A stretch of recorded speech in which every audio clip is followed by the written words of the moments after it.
आज की वीडियो में टैप चेंजर्स पर बात करेंगे। टैप चेंजर्स क्या होते हैं, टैप चेंजर कहाँ इस्तेमाल किए जाते हैं और टैप चेंजर्स काम कैसे करते हैं। हमारे इलेक्ट्रिकल इक्विपमेंट्स पर्टिकुलर वोल्टेज पर चलने के लिए डिज़ाइन किए जाते हैं, इसलिए वोल्टेज मेंटेन करना बहुत ही ज़्यादा ज़रूरी होता है। लोड डिमांड की वजह से वोल्टेज में वेरिएशन आती रहती है। इस वेरिएशन को कंट्रोल करने के लिए ट्रांसफार्मर में टैप चेंजर्स दिए जाते हैं। टैप चेंजर की मदद से हम टैप को चेंज करके आउटपुट के वोल्टेज को डिज़ायर वैल्यू पर हासिल कर सकते हैं। टैप चेंजर अरेंजमेंट ट्रांसफार्मर की प्राइमरी और सेकेंडरी साइड दोनों तरफ लग सकता है।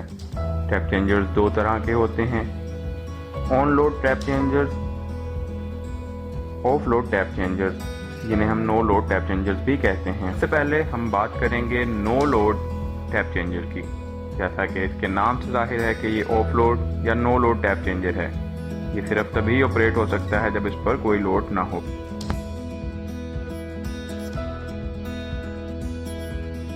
ऐसे टैप चेंजर रेगुलर यूज में नहीं आते, ये सीजनल इस्तेमाल के लिए होते हैं। इस डायग्राम में आप देख सकते हैं कि नॉब को घुमा के आप टैप को चेंज कर सकते हैं और वोल्टेज को चेंज कर सकते हैं। नॉब को घुमाने के लिए motor with gear driven arrangement इस्तेमाल किया जाता है। जैसा कि डायग्राम में देखा जा सकता है कि एक नॉब पॉइंट S दिया गया है जिस पर सप्लाई ऑफ हो जाएगी।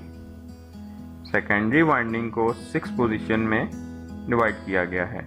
जैसे जैसे नॉब घूमेगी तो वाइंडिंग एक पोर्शन से कट ऑफ होकर दूसरे पर आ जाएगी और वोल्टेज आउटपुट पर कम होते जाएंगे। आइए अब हम बात करते हैं ऑन लोड टैप चेंजर्स की। ऑन लोड टैप चेंजर्स तब इस्तेमाल होते हैं जब हमें मुसलसल वोल्टेज वेरिएशन का सामना होता है, जहां पर हम वोल्टेज या सप्लाई को बंद नहीं कर सकते। डायग्राम में हम देख सकते हैं सेंटर टैप रिएक्टर वाला ऑन लोड टैप चेंजर। यहां पर सेंटर टैप रिएक्टर का काम दो वाइंडिंग को आपस में शॉर्ट सर्किट होने से बचाना है। टैप चेंजर सेकेंडरी वाइंडिंग के टर्न्स को रेगुलेट करता है। Turns ratio is equal to voltage ratio. जैसे जैसे हम कंडक्टर की लेंथ को बढ़ा देंगे तो हमारे वोल्टेज भी बढ़ जाते हैं। On load tap changer transformer के आउटपुट के सेकेंडरी वोल्टेज को तब्दील करते हैं। ऑन लोड टैप चेंजर्स के लिए दो डिज़ाइन इस्तेमाल किए जाते हैं, रेजिस्टिव और reactive. On load tap changer में selector switches, reactor, vacuum switch और बाईपास स्विच होते हैं। ऑन लोड टैप चेंजर में जो आर्म रोटेट करता है इसको हम दो हिस्सों में तकसीम करते हैं। फ्रंट पार्ट को हम सिलेक्टर आर्म कहते हैं और बैक पार्ट को बाईपास स्विच कहा जाता है। सिलेक्टर आर्म के फिर दो हिस्से होते हैं जिसमें लेफ्ट पार्ट और राइट पार्ट शामिल हैं। दोनों हिस्से रिएक्टर कॉइल पर मुश्तमिल होते हैं जो कि सिंपली इंडक्टर होता है,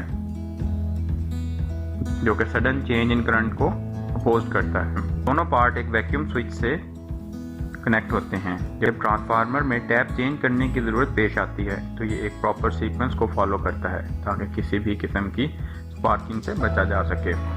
जैसा कि आप देख सकते हैं कि arm is connected on tap 1। जब सेकेंडरी वाइंडिंग के वोल्टेज लोड की वजह से ड्रॉप होंगे तो आर्म टैप 1 से टैप 2 पर चेंज होगा। सिलेक्टर स्विच टैप 1 आर्म से टैप 2 पर मूव करेगा। इसी दौरान वैक्यूम स्विच ओपन होकर सिलेक्टर आर्म के राइट पार्ट को आइसोलेट कर देगा। सिलेक्टर आर्म की मूवमेंट की वजह से बाईपास स्विच अपनी होम पोजीशन पर रहेगा और सिर्फ लेफ्ट आर्म के साथ कनेक्ट रहेगा। इस तरह आर्म के राइट पार्ट में कोई वोल्टेज नहीं होंगे। मजीद मूवमेंट करने पर आर्म का राइट पार्ट टैप 2 से कनेक्ट हो जाएगा। अब वैक्यूम स्विच क्लोज होगा और टैप 1 टैप 2 को कनेक्ट करेगा। इस तरह टैप 1 और टैप 2 के वोल्टेज इक्वल हो जाएंगे। इस सर्किट के बायस करंट एक लूप में हरकत करेगा। अब बाईपास स्विच मुकम्मल तौर पर राइट पार्ट पर मूव कर जाएगा और वैक्यूम स्विच ओपन हो जाएगा। इस तरह ये लेफ्ट पार्ट और टैप 1 को आइसोलेट कर देगा। इस तरह कॉइल के टर्न आउट ऑफ लूप हो जाएंगे यानी कम रह जाएंगे। अब सिलेक्टर स्विच मुकम्मल तौर पर टैप 2 पर मुंतकिल हो जाएगा। अगर मजीद वोल्टेज ड्रॉप होते हैं तो टैप पोजीशन टैप 2 से टैप 3 पर चेंज हो जाएगा। इसके लिए भी सेम सीक्वेंस को फॉलो किया जाएगा। जब ट्रांसफार्मर पर लोड रिलीज हो जाए तो ये रिवर्स सीक्वेंस को फॉलो करके वापस आ जाएगा। ये सिर्फ HV की एक वाइंडिंग को रिप्रेजेंट कर रहा है। जैसा कि high rating transformers 3 phase type होते हैं और 3 HV वाइंडिंग्स रखते हैं, वहाँ पर on load tap changers 3 assemblies रखता है और तमाम आर्म्स एक कॉमन शाफ्ट के साथ मुंसलिक होती हैं। उम्मीद करता हूँ आपको आज की वीडियो पसंद आई होगी। Please like, subscribe and share.